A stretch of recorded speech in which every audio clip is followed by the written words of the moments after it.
Bismillahirrahmanirrahim. Assalamualaikum warahmatullahi wabarakatuh. Selamat siang, selamat pagi untuk semuanya. Salam sehat, salam bahagia, dan salam sejahtera untuk kita semua. Alhamdulillahirrabbilalamin. Wassalatu wassalamu ala asrofil anbiya'i wal mursalin Sayyidina wa maulana Muhammadin wa ala alihi wa sahbihi ajma'in. Amma ba'du. Yang terhormat kepada Ibu Suparti SPD selaku Ibu Kepala Sekolah SD Papanggo 01, serta yang terhormat kepada Bapak dan Ibu Guru peserta desiminasi yang insya Allah berbahagia ini. Yang pertama-tama, marilah kita panjatkan puja dan puji syukur kehadiran Allah Subhanahu wa Ta'ala yang selalu senantiasa melimpahkan rahmat, taufik serta hidayahnya. Sehingga dalam kesempatan yang berbahagia ini kita masih diberikan nikmat sehat, nikmat rizki, sehingga kita masih dipertemukan di tempat yang insya Allah berkah ini. Amin, amin ya rabbal alamin.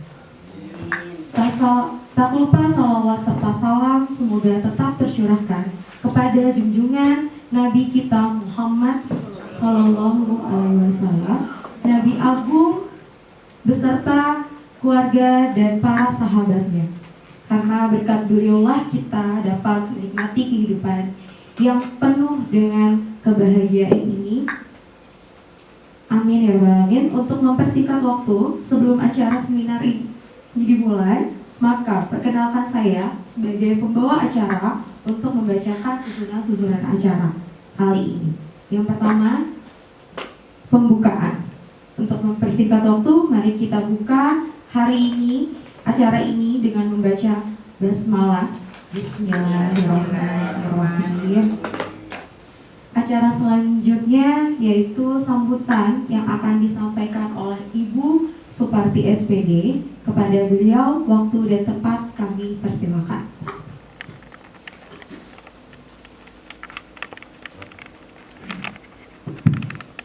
Baik, terima kasih Ibu Milawati selaku pembawa acara. Yang saya hormati Bapak Ibu Wakil Kepala Sekolah dan Bapak Ibu Guru sekalian SDN Papanggo 01. Assalamualaikum warahmatullahi wabarakatuh. Alhamdulillah, puji syukur kehadirat Allah Subhanahu wa Ta'ala atas segala karunia dan nikmatnya di pagi menjelang siang. Karena suasananya cukup sejuk ya, dari pagi sudah diguyur hujan. Mudah-mudahan memberikan keteduhan dan ketenangan di hati kita semua hari ini. Amin, amin ya rabbal alamin. Bapak Ibu sekalian, untuk hari ini kita dipertemukan di ruang ini untuk bersama-sama kita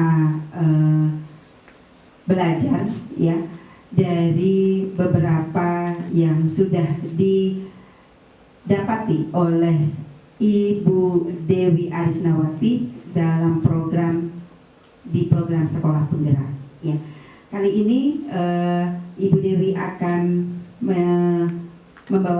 memberikan atau menyajikan desiminasinya yang kali ini berjudul Budaya Positif di Sekolah ya. Kita akan menyimak bersama dan mengikuti bersama untuk acara hari ini. Mudah-mudahan dapat kita petik, kita ambil semua yang positif ya, apalagi yang disajikan adalah budaya positif.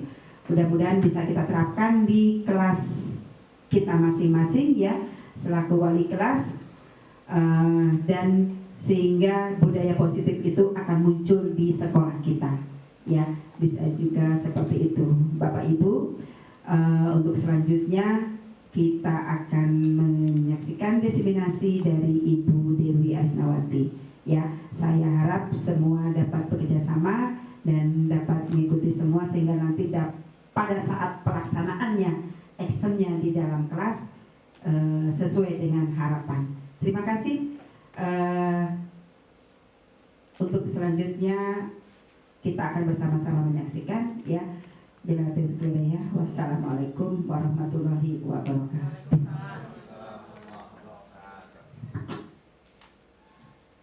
Terima kasih atas sambutannya Ibu Suparti SPD. Acara selanjutnya, acara yang kita nanti-nantikan, yakni isi materi dari Diseminasi Budaya Positif di Sekolah oleh Dewi Arisnawati, CGP Angkatan 7 Jakarta Utara. Kepada beliau, waktu dan tempat kami persilakan. Berikan tepuk tangannya.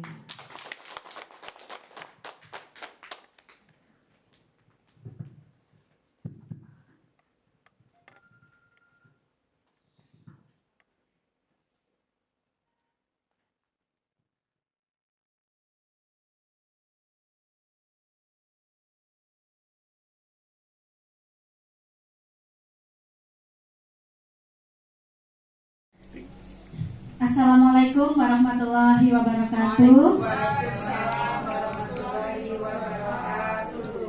Terima kasih kepada yang terhormat Ibu Suparti selaku Kepala Sekolah SDN Papanggo 01, yang saya hormati Ibu Kusriani dan Ibu Haji Sofia selaku Wakil Kepala SDN Papanggo 01, serta rekan-rekan guru dan tenaga pendidikan yang saya hormati. Alhamdulillah hari ini kita dapat berkumpul di tempat ini untuk melaksanakan salah satu tugas saya, yaitu diseminasi budaya positif di sekolah. Saya ucapkan banyak terima kasih atas waktu dan kesediaan Bapak Ibu guru untuk berkumpul di sini guna untuk mengikuti acara ini. Baik Bapak Ibu guru, langsung saja acara, mari kita mulai.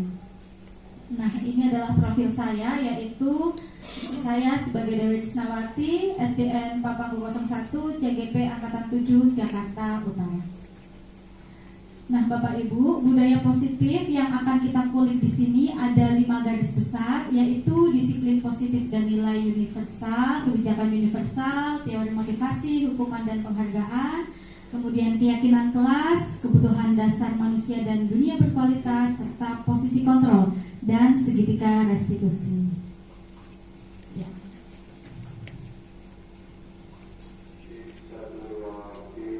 Dr. William Glaser dalam kontrol teori yang kemudian hari berkembang dan dinamakan choice theory meluruskan beberapa miskonsepsi tentang makna kontrol, yaitu yang pertama, guru mengontrol murid, kemudian semua penguatan positif efektif dan bermanfaat, orang dewasa memiliki hak untuk memaksa, kritik, dan membuat orang merasa bersalah dapat menguatkan karakter. Dan ini sesungguhnya hanyalah ilusi ya Bapak Ibu, sedangkan yang memiliki kontrol seutuhnya atas suatu diri kita adalah diri kita sendiri. Kita yang berkuasa atas diri kita. Kemudian bagaimana seseorang bisa mengubah dari teori stimulus respon kepada pendekatan teori kontrol. Stephen R. Covey ini berpendapat bila kita ingin membuat kemajuan perlahan, sedikit-sedikit ubahlah sikap atau perilaku Anda. Namun bila kita ingin memperbaiki cara utama kita, maka kita perlu mengubah kerangka acuan kita. Ubahlah bagaimana Anda melihat dunia, bagaimana Anda berpikir tentang manusia, dan ubahlah paradigma Anda, skema pemahaman dan penjelasan aspek-aspek tertentu tentang realitas. Nah, di sini ada tabel mengenai perbedaan antara stimulus respon dan teori kontrol. Stimulus respon di sini mengatakan bahwa realitas atau kebutuhan kita sama, sedangkan teori kontrol di situ mengungkapkan bahwa kebutuhan setiap individu itu berbeda. Sedangkan semua orang melihat hal yang sama di stimulus respon, tetapi pada teori kontrol setiap orang memiliki gambaran yang berbeda atau persepsi yang berbeda terhadap suatu pandangan tertentu. Pada stimulus respon terakhir, yaitu di sini kita bisa melihat model berpikir menang kalah. Namun pada teori kontrol kita harus memiliki win-win solution atau model berpikir menang-menang. Selanjutnya yaitu makna disiplin. Bapak pendidikan kita, Ki Hajar Dewantara, menyatakan bahwa di mana ada kemerdekaan, disitulah harus ada disiplin yang kuat. Sungguh pun disiplin itu bersifat self disiplin, yaitu kita sendiri yang mewajibkan kita dengan sekeras-kerasnya. Tetapi itu sama saja, sebab jikalau kita tidak cakap melakukan self disiplin, wajiblah penguasa lain mendisiplinkan diri kita. Nah, ini artinya bahwa disiplin itu dibangun dari dalam diri kita sendiri. Namun kadang-kala mungkin sebagai manusia kita hilang, kita ada satu kepentingan mendadak sehingga kita tidak dapat melakukan satu tindakan dalam kerangka disiplin tersebut, maka pimpinan kita wajib atau dipersilakan untuk menegur dan memberikan penguatan agar kita kembali ke jalan disiplin yang benar.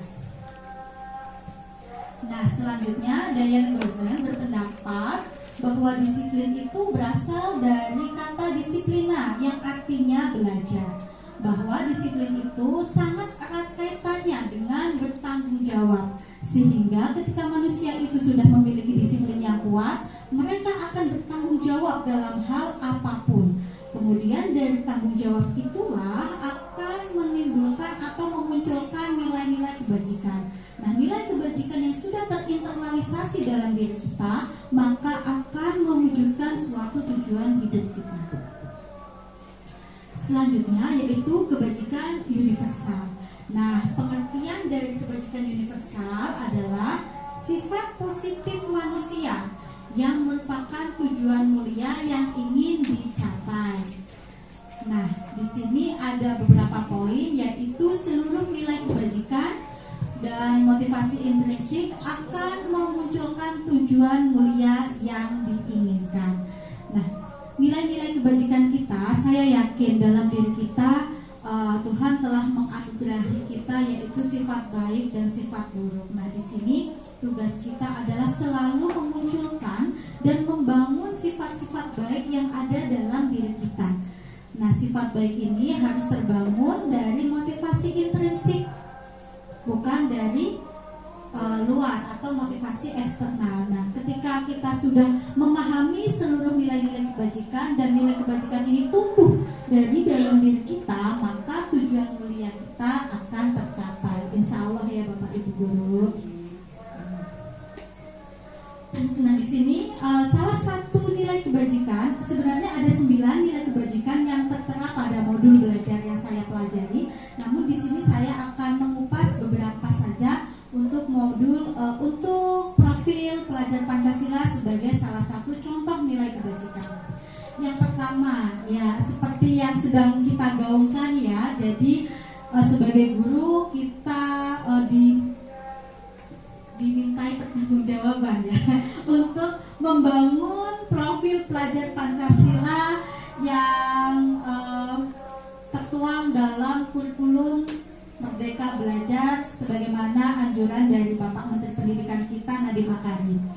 Yang pertama yaitu beriman dan bertakwa kepada Tuhan Yang Maha Esa dan berakhlak mulia, bernalar etis, bergotong royong, mandiri, berkebinekaan global dan kreatif. Ada 6 pilar atau 6 komponen dari profil pelajar Pancasila yang seyogyanya harus kita tanamkan dalam diri kita, sehingga diharapkan output dari anak didik kita kelak memiliki ke-6 profil pelajar Pancasila, sehingga nanti lulusan kita dapat anak didik kita utamanya memiliki karakter-karakter tersebut.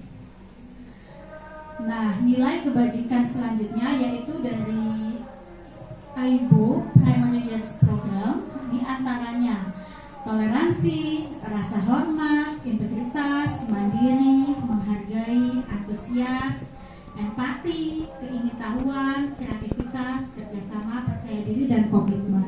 Nah, itu sebenarnya ada di dalam diri kita Bapak Ibu. Hanya saja mau atau tidak kita memunculkannya, mau atau tidak kita mengasahnya, kita lebih peka terhadap diri kita, sebenarnya kita sudah dianugerahi seperti ini. Next, yaitu nilai kebajikan dari 9 pilar karakter Indonesian Heritage Foundation, yaitu cinta Tuhan dan segenap ciptaannya. Kemudian kemandirian dan tanggung jawab. Yang ketiga, kejujuran, amanah, diplomatis. Yang keempat, hormat dan santun. Yang kelima, dermawan, suka menolong, dan gotong royong. Keenam, percaya diri, kreatif, dan pekerja keras. Yang ketujuh, kepemimpinan dan keadilan. Kedelapan, baik dan rendah hati. 9, toleransi dan kedamaian. Nah, diharapkan ini Bapak Ibu utamanya yang dibangun ke anak didik kita adalah yang profil pelajar Pancasila tadi.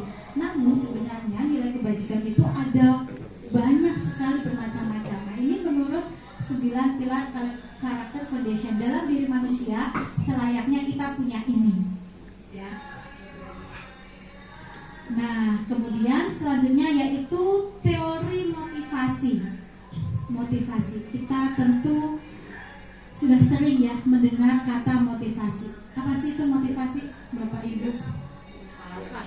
Motivasi Alasan. sesuatu yang menyebabkan kita melakukan sesuatu hal dalam diri kita yang mendorong kita melakukan suatu perbuatan. Nah, Diana Gosser dalam bukunya Restructuring School Discipline menyatakan ada 3 motivasi perilaku manusia.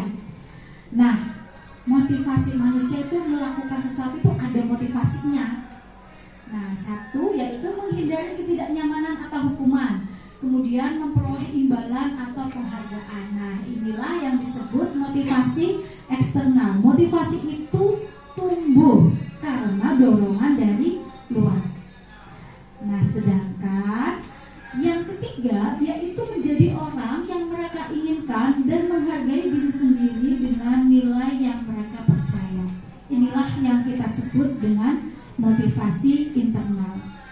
Motivasi yang tumbuh dari dalam diri kita sendiri. Jadi ada atau tidak ibu kepala sekolah kita tetap disiplin, ada atau tidak atasan kita harus tetap melaksanakan tugasnya. Nah, kita diminta juga seperti itu, membangun rasa menjadi orang yang mereka inginkan ini ke dalam diri siswa sendiri. Jadi diharapkan siswa itu tidak memiliki 2 ini loh Bapak Ibu. Siswa itu tidak memiliki 2 ini dalam dirinya, sehingga mereka alasannya melakukan sesuatu itu ya karena mereka ingin menjadi versi terbaik dari diri mereka sendiri, bukan karena ada hal-hal dorongan dari luar. Nah, selanjutnya yaitu teori tentang hukuman, konsekuensi, dan restitusi. Restitusi ya. Ini juga saya baru pertama kali mendengar kata restitusi ya Bapak Ibu. Tadinya kata itu adalah asing di telinga saya. Namun berkat mengikuti acara ini, saya jadi tahu kenalan apa sih itu restitusi.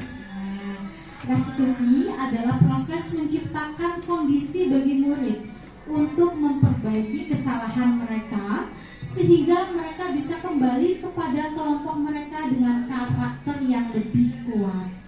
Nah, di sini boleh nggak sih kita menghukum anak? Boleh nggak sih kita menghardik anak?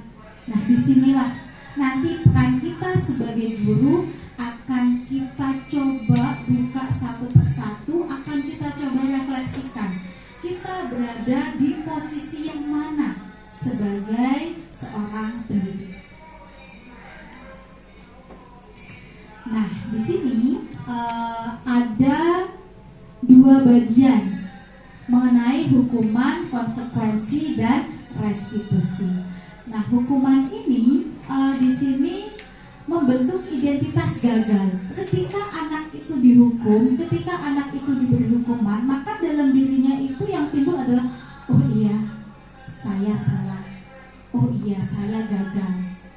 Nah, tetapi ketika kita menghukumnya, anak itu kembali ke dalam kelompoknya, pasti mereka mempunyai rasa, oh ya, aku malu nih sama temanku. Ya, kalau memang anak itu punya rasa malu ya, kembali lagi itu kepada didikan orang tua di rumah Bapak Ibu. Kita di sekolah memang diwajibkan untuk mendidik mereka, namun kita tidak bisa begitu saja merubah bagaimana karakter peserta didik. Tentunya itu dengan suatu proses yang lama, suatu kerja keras dan ketekunan yang luar biasa, sehingga dapat membentuk siswa dengan karakter yang sesuai dengan profil pelajar Pancasila. Di sini bisa kita amati bersama ya Bapak Ibu. konsekuensi. Contohnya apa sih konsekuensi itu? Konsekuensi adalah suatu kesepakatan yang sudah disepakati bersama. Apabila kalian melanggar, apa akibatnya? Nah, itulah konsekuensi. Sedangkan restitusi adalah pilihan. Siswa dibebaskan untuk memilih pilihan atas konsekuensi atau tindakan yang sudah mereka lakukan. Jadi ketika siswa sudah melakukan kesalahan, mereka harus bisa menemukan jalan keluar dari permasalahan mereka sendiri, bukan dari kita. Nah, nanti di slide selanjutnya mari akan kita teruskan pembahasannya. Di sini kalau hukuman itu korban mendapatkan keadilan. Pada konsekuensi, korban bisa diabaikan, sedangkan restitusi, korban mendapatkan ganti. Kemudian hukuman, murid atau anak akan tersakiti. Konsekuensi, murid atau anak dibuat tidak nyaman. Dan restitusi, murid atau anak mendapatkan penguatan. Penguatan seperti apa? Oke, next nanti akan kita pelajari ya Bapak Ibu. Nah, di sini ada salah satu contoh kasus. Ada salah satu kasus di sini.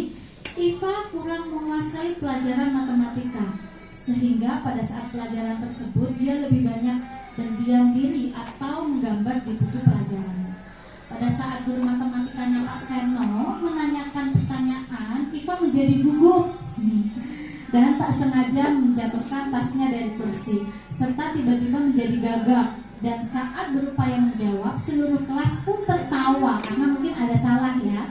Melihat perilaku Iva yang berbicara tergagap dan terkejut, Pak Seno pada saat itu membiarkan teman-teman Iva menertawakan Iva yang tergagap dan malu luar biasa, dan malahan meminta Iva untuk maju ke depan dan berdiri di depan kelas sambil menunjuk hidungnya karena tidak bisa menjawab pertanyaan Pak Seno. Kelas semakin gaduh dan anak-anak pun tertawa melihat Iva di depan kelas memegang ujung hidungnya. Baik Bapak Ibu, dari kasus seperti ini, kira-kira seorang guru layak tidak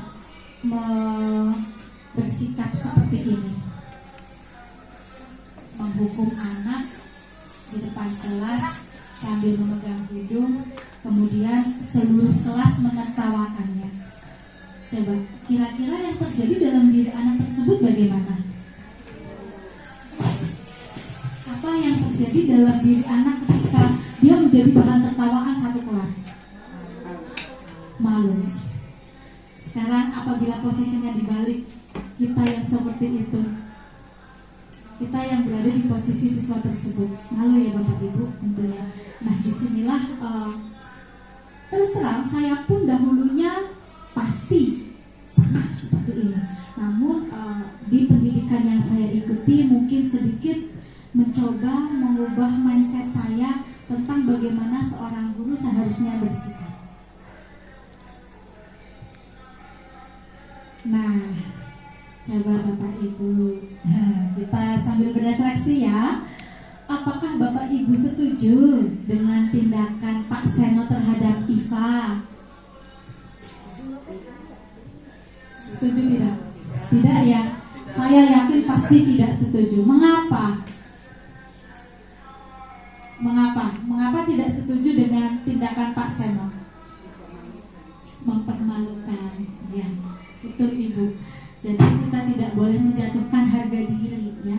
Kemudian menurut Anda tindakan Pak Seto terhadap Iva adalah sebuah hukuman atau konsekuensi? Mengapa?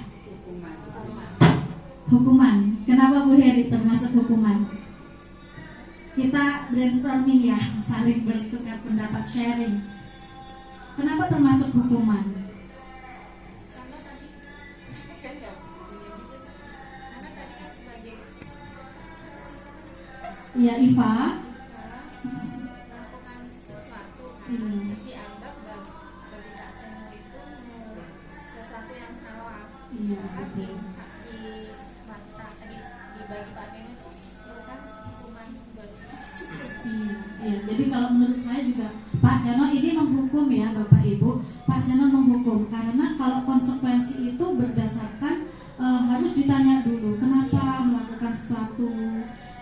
pasti harus menanyakan latar belakangnya, sehingga kalau yang tadi tanpa ada babi bu langsung tunjuk langsung ke depan itu adalah suatu hukuman dan ini berbahaya.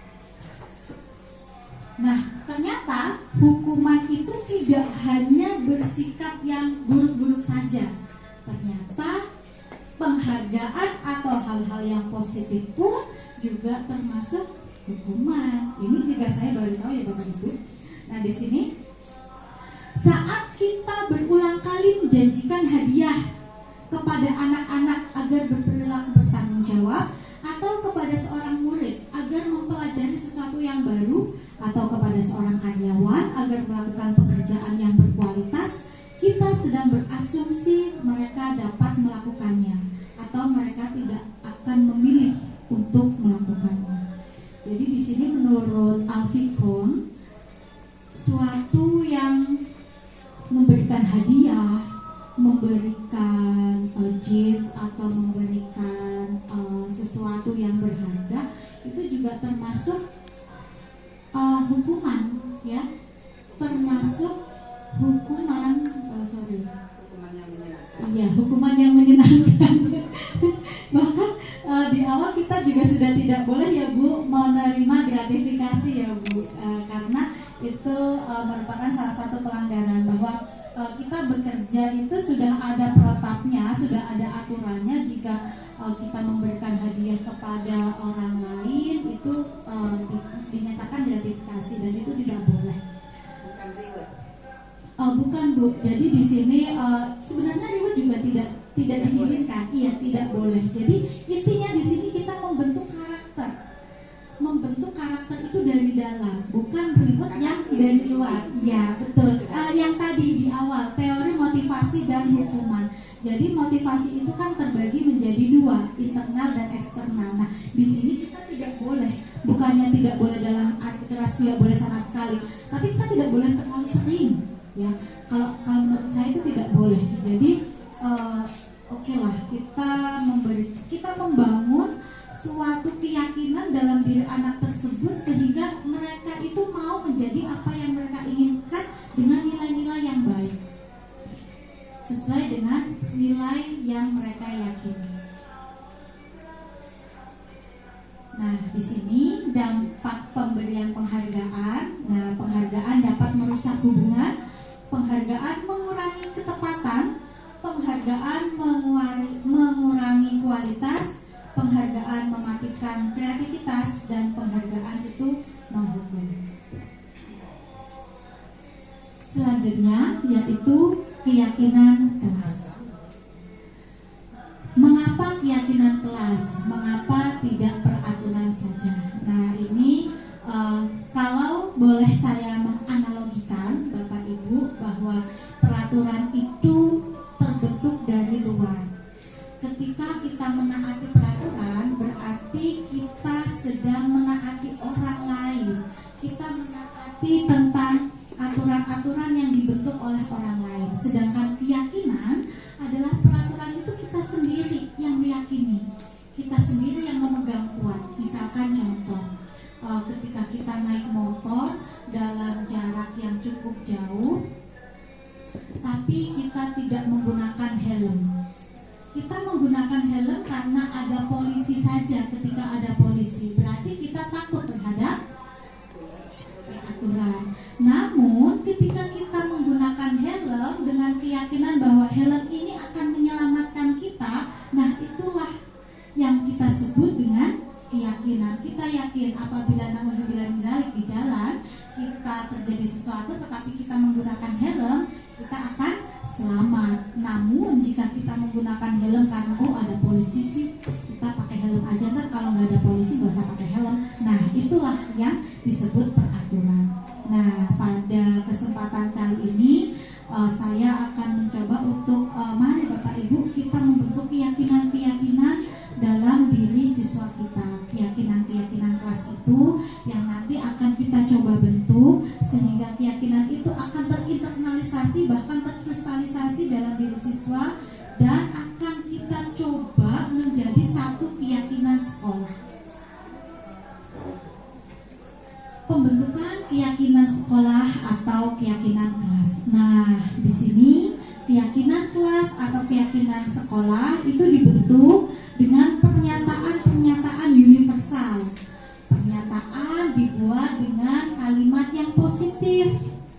Kemudian keyakinan kelas hendaklah tidak terlalu banyak, namun dipahami oleh murid. Enggak perlu bererot banyak-banyak, namun cukup 5, 6, atau 10, tapi itu bisa dipegang kuat oleh murid kita, sehingga nanti murid kita yakin, oh iya, harus disiplin nih, tidak boleh terlambat. Oh iya, aku harus patuh nih sama bapak ibu guru, sama orang tuaku, sehingga aku menjadi anak yang baik, sehingga aku menjadi anak yang membanggakan orang tua. Kurang lebih seperti itu. Nah, keyakinan kelas yang keempat sebaiknya sesuatu yang dapat diterapkan di lingkungan tersebut, baik itu di lingkungan sekolah ataupun di lingkungan rumah. Kemudian keluarga kelas hendaknya ikut berkontribusi dalam pembuatan keyakinan kelas lewat kegiatan curah pendapat. Kemudian bersedia meninjau keyakinan kelas dari berbagai aspek. Nah, Bapak Ibu, ini adalah contoh program untuk pembentukan keyakinan kelas.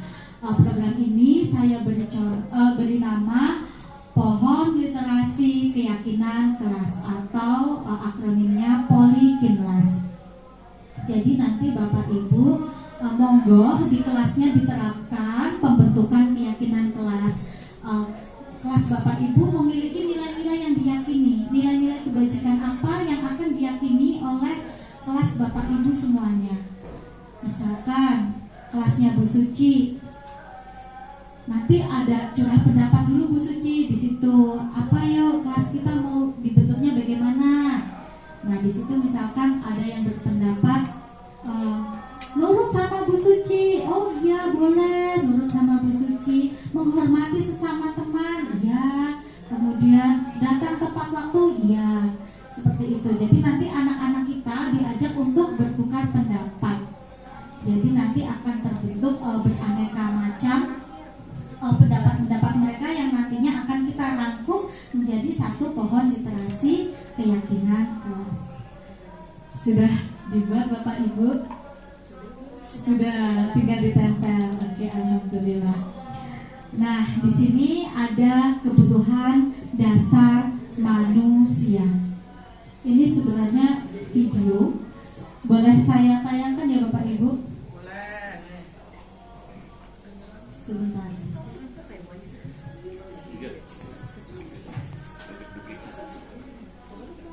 Upaya yang dapat dilakukan oleh guru adalah memahami kebutuhan dasar yang mendasari perilaku murid. Pada video kali ini kita akan membahas tentang 5 kebutuhan dasar manusia.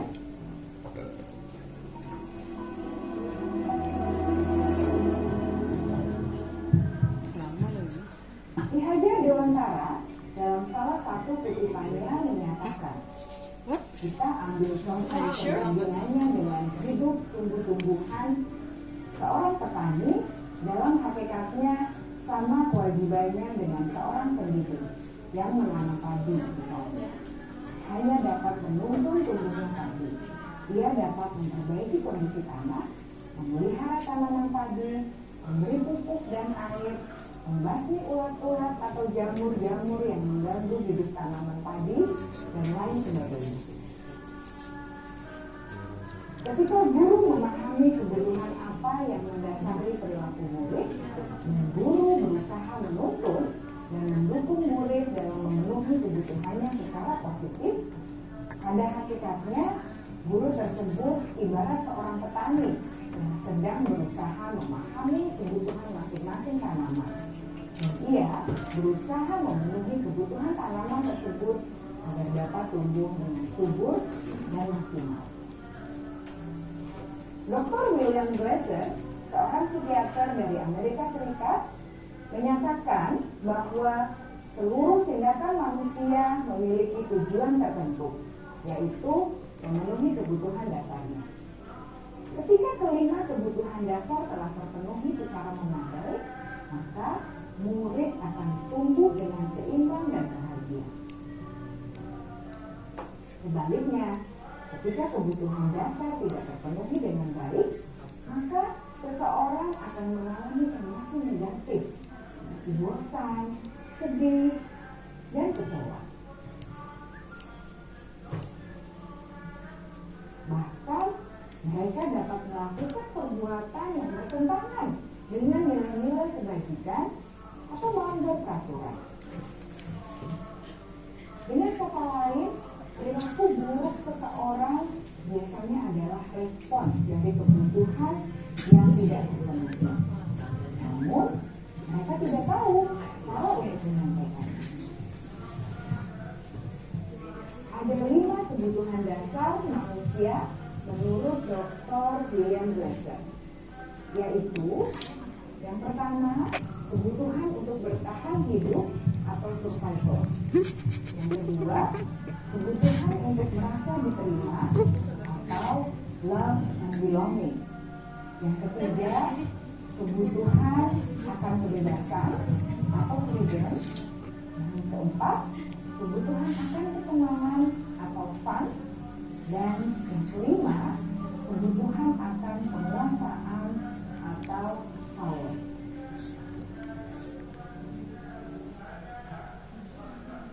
Oke, Bapak Ibu,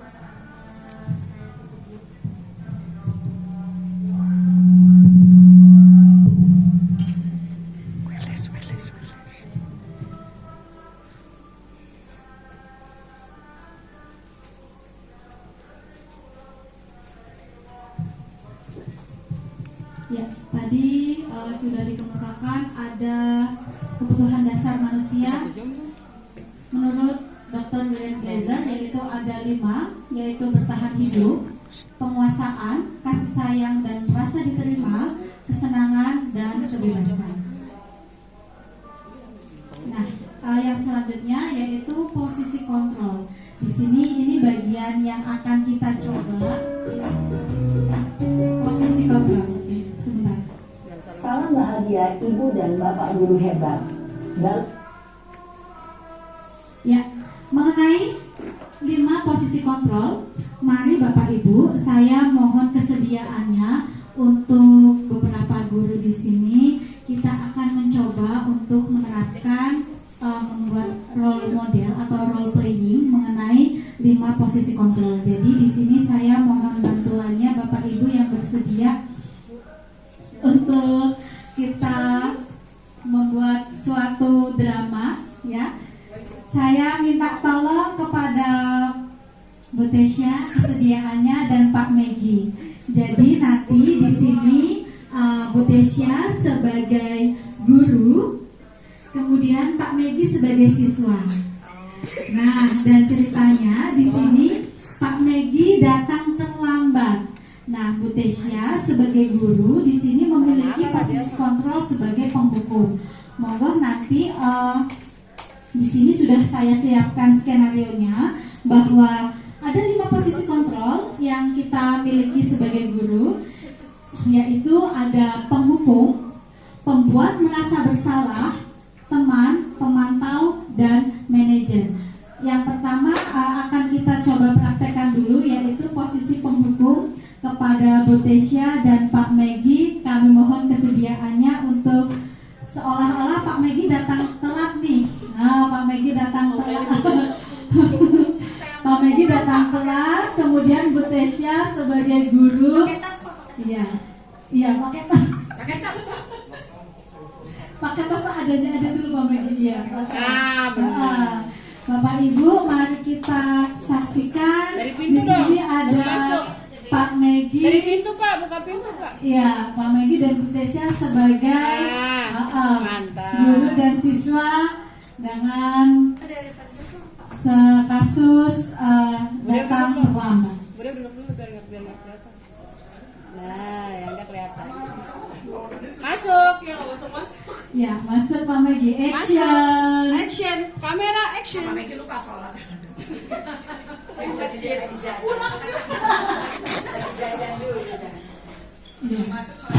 Assalamualaikum.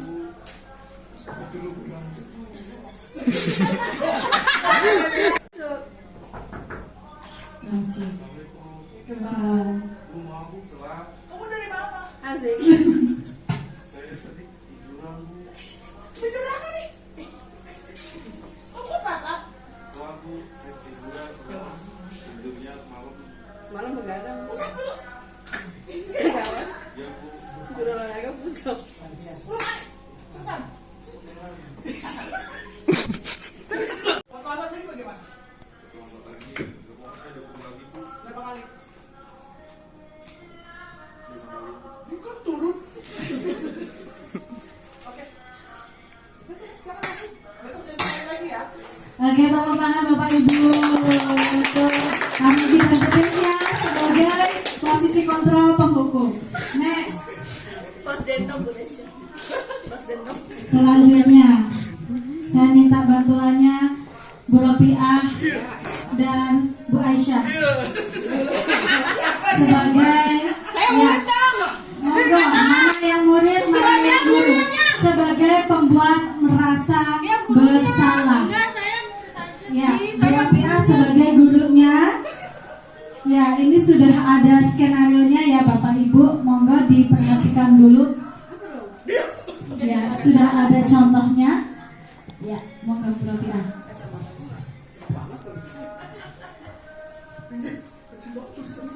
Sekali.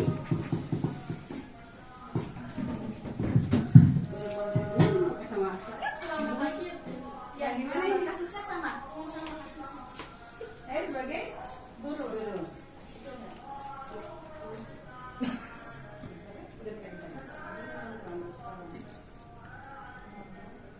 Ini maksudnya ini nih improvisasi aja. Iya, jadi belum bikin kalau kembali merasa bersalah kan Belum datang.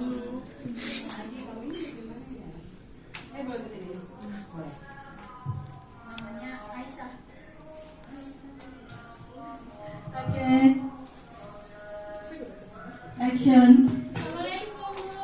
Waalaikumsalam. Kenapa nak terlambat? Ya Bu, saya sampai malam Bu. Aisyah, kamu ini bagaimana? Kamu sudah janji sama ibu nggak akan terlambat lagi. Ya Bu, habis main game asik sih Bu. Oh gitu. Besok dikurangin nak ya. Ibu sangat kecewa sama kamu nak.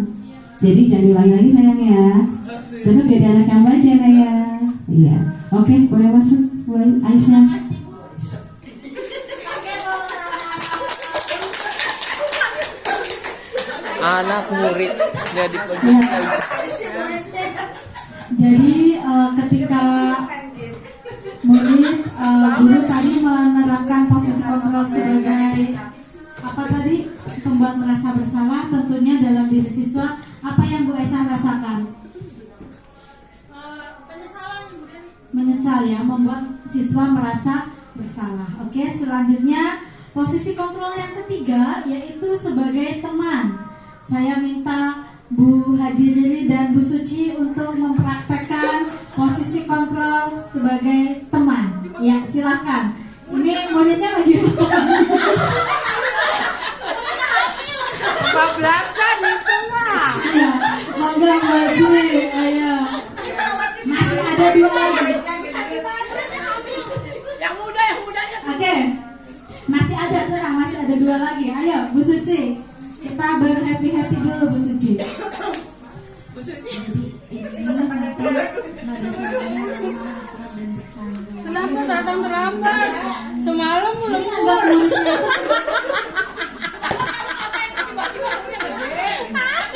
di hotel. tiba-tiba belum main lembur. Saya lembur pas semuanya. Jadi dia begini. Masih sama ya dengan kasus siswa terlambat. Ya, sebelum saya baru. Oke, nggak boleh pakai baju. Siap. Ayo. Aduh aku telat. Ada ini. Aduh, Suci, gimana sih telat terus? Kemarin sudah janji kamu telat. Lupa. Gimana dong? Habis kemana malam kamu? Kok telat? Main kelereng. Main kelerengnya jangan malam-malam ya. Jadi ingat jam jam 9 sudah bangun. Bilangnya tidak kesiangan ke sekolah ya Suci ya. Nah, janji Suci, tidak akan mengulangi. Enggak, ibu tidak mengambil kamu kok. Kalau anak pintar itu harus patuh pada aturan sekolah, ya. Mungkin kamu sekarang mau masuk atau mau main lagi? Main aja deh. Ya boleh main, tapi nanti setelah istirahat ya Suci ya. Sekarang belajar dulu di kelas ya. Ikutin pelajaran di kelas ya.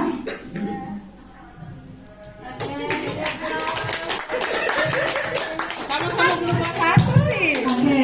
Pas banget. Ya, ini sebagai posisi kontrol sebagai teman. Kalau sebagai teman, bagaimana? Apa yang dirasakan Bu Suci? Apa yang dirasakan Bu Suci ketika guru memegang posisi kontrol sebagai teman? Takut nggak? Nggak takut ya? Nggak takut. Ya, karena Ya salah nggak takut. iya nggak takut karena guru di sini. Harusnya salah takut. Ya, nanti itu yang akan kita Malah bahas gurunya yang takut ya. Oke, sekarang posisi kontrol yang kelima yaitu pemantau. Mohon maaf sebentar. Wah ini yang parah. Pemantau, saya minta bantuannya Bu Santimah dengan Bu Heri. Ayo, Bu Santimah dan Bu Heri. Ayo, Bu Santimah dan Bu Heri. Siapa yang jadi murid? Kayaknya Bu Hen lah murid. Walah ntar.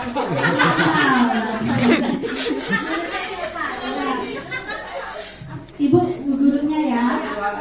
Ya. Kalau pemantau itu nanti suaranya datar, bahasa tubuh formal. Jadi ibu memantau Bu Heri. Kamu tahu konsekuensinya? Iya, tetap ada wibawanya kalau sebagai pemantau. Ya ibu. Kamu tahu kan konsekuensinya bagaimana? Ya jadi nggak begitu ya. Nggak gitu ya. Ini apa cedera terlambat juga. Terlambat juga ibu. Masuk terlambat. Saya masuk ke sekolah pemantau. Kita saksikan muridnya Bu Heri.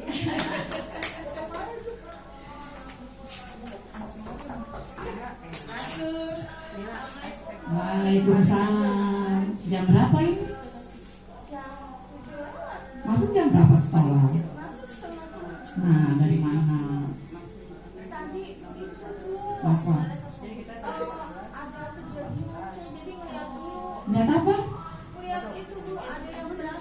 Ada yang berantem kok dilihat? Boleh kan lihat orang berantem? Ayo. Seru dong ya? Ya, kenapa kalahin berantemnya? Lain kali kalau dari sekolah waktunya harus tepat, masuk 6:30. Berarti kamu dari rumah sudah siap-siap dari jam berapa? Dari jam 6. Ya biasakan dari sekarang. Berarti bilang mama masuk sekolah 6:30. Berarti dari rumah harus sudah jam 6:15 sudah harus di sekolah. Paling tidak siap-siap dulu dari rumah, semua disiapkan. Jadi tidak telat lagi besok. Jangan diulangi lagi ya. Janji kalau besok itu lagi bagaimana? Apa tuh hukumannya? Boleh ibu mau hukumnya? Boleh. Apa? Yang paling enak? Nyanyi depan kelas ya. Sekarang mau nyanyi nggak? Nyanyi dong. Boleh nyanyi kan ya? Kan sekarang udah terlambat. Boleh ya? Nyanyi. Ayo kita nyanyi sama-sama dulu. Lihat Bu Heri, lihat Heri nyanyi lagu Balonku anak-anak ya. Boleh Bu, boleh. Iya. Boleh katanya. Ayo silakan nyanyi dulu. Balon. Balon. Ayo nyanyi pelangi dulu. Tangan sudah tuh. Tangan dong teman-teman. Kenapa bingung Udah Bu Guru, udah selesai nyanyinya. Terima kasih. Lain kali tidak boleh terlambat lagi. Silakan masuk. Oke, good sekali Bu Heri. Santimah dan Bu Heri. Bu Heri, sekarang saya coba tanya, ketika Bu Heri diperlakukan seperti itu oleh Bu Santimah, bagaimana perasaannya? Ya ada perasaan bersama Adik Dewi. Saya melakukan kesalahan dan Iya. Oke, good. Bagus. Terima kasih Bu Heri, terima kasih Bu Santi. Nah, yang terakhir adalah posisi manajer. Nah, di sini saya mohon bantuannya Ibu Kepala Sekolah dan Bu Rani. Bu Yanti. Bu Yanti. Ya, di sini Bu Yanti tetap sama kasusnya dan Bu Kepala Sekolah, mohon maaf Ibu ngerjain. ada lagi ya. Ini sudah posisi yang paling good. Ini posisi manajer, iya Ibu. Jadi seorang manajer itu ini kasusnya. Ya, jadi posisi manajer itu di sini nadanya tulus, bahasa tubuh tidak kaku, mendekat ke murid. Nah, di sini menghargai usaha-usaha untuk memperbaiki. Kemudian Ibu memberikan suatu opsi, memberikan kesempatan kepada siswa untuk memikirkan sendiri jalan keluar terhadap permasalahan yang dihadapi. Monggo. Siap Bu Yanti. Belum kebayang saya David. Kita coba aja maksudnya seperti itu atau tidak. Ya, kita coba dulu.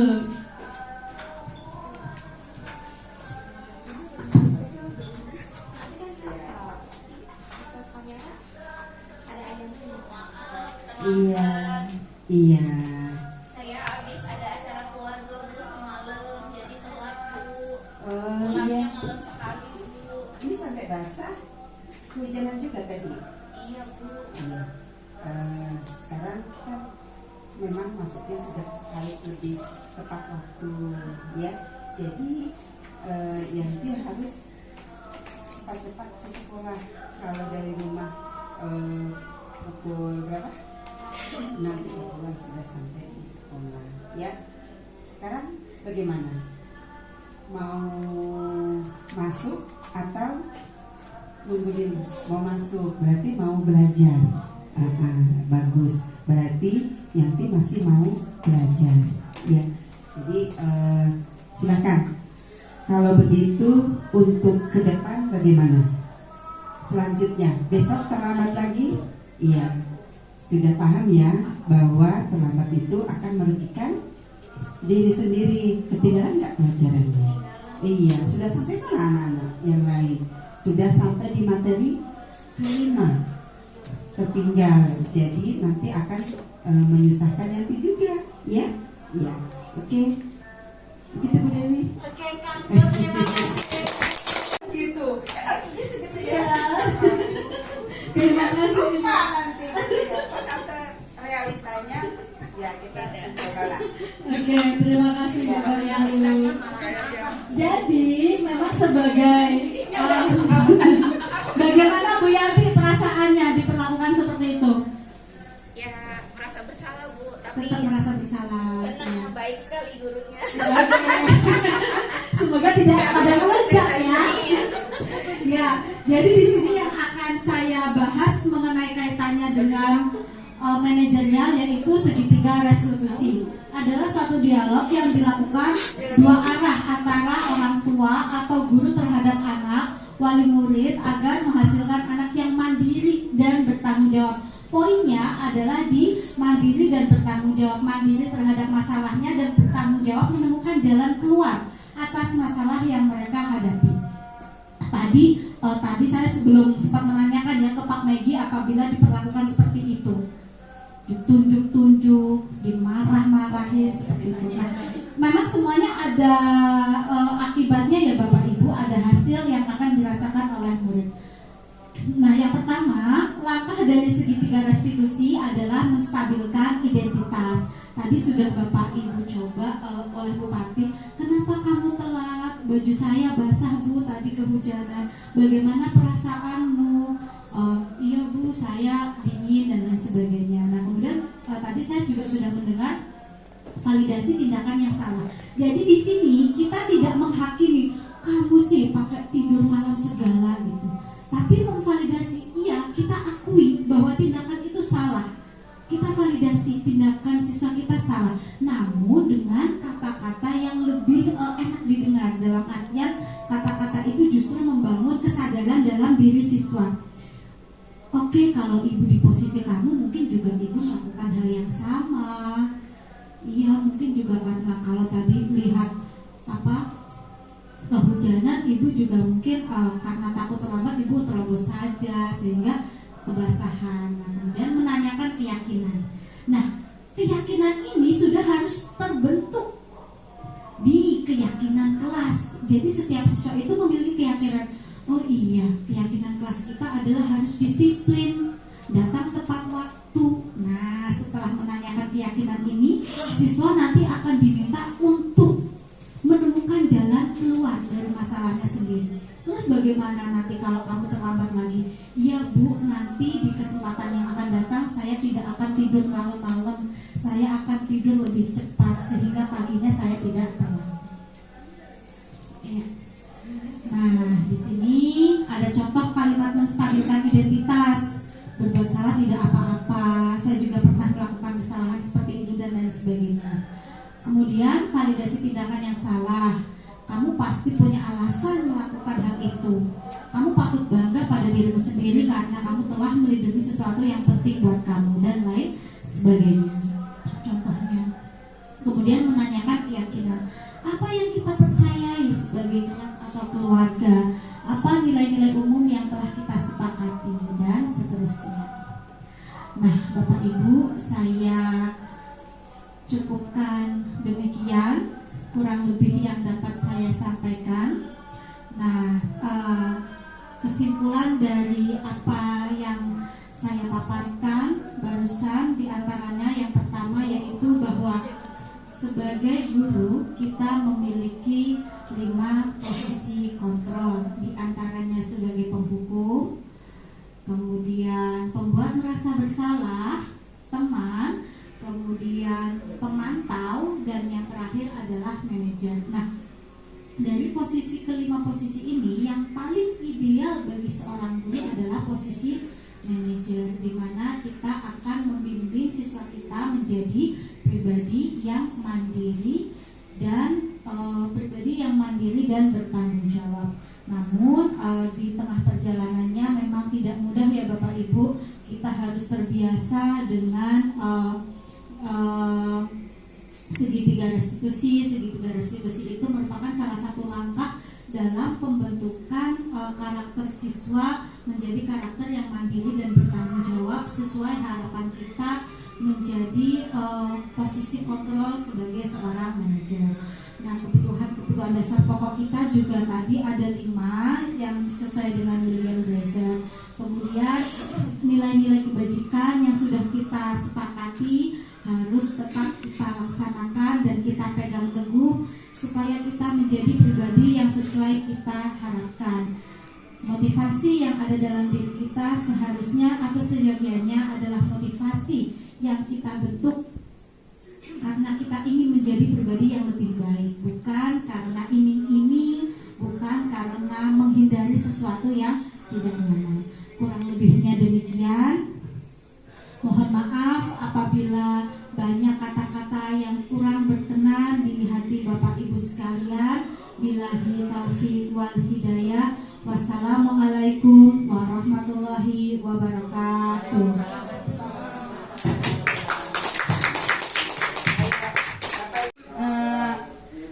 Demikian sudah selesai acara desiminasi budaya positif di sekolah oleh Bu Dewi Arisnawati. Kita menutup dengan membaca hamdalah. Alhamdulillahirabbil alamin. Saya selaku MC pembawa acara meminta maaf yang sebesar-besarnya apabila ada tutur kata yang kurang berkenan di hati Bapak dan Ibu guru seluruh peserta desiminasi. Sekian dari saya. Assalamualaikum warahmatullahi wabarakatuh.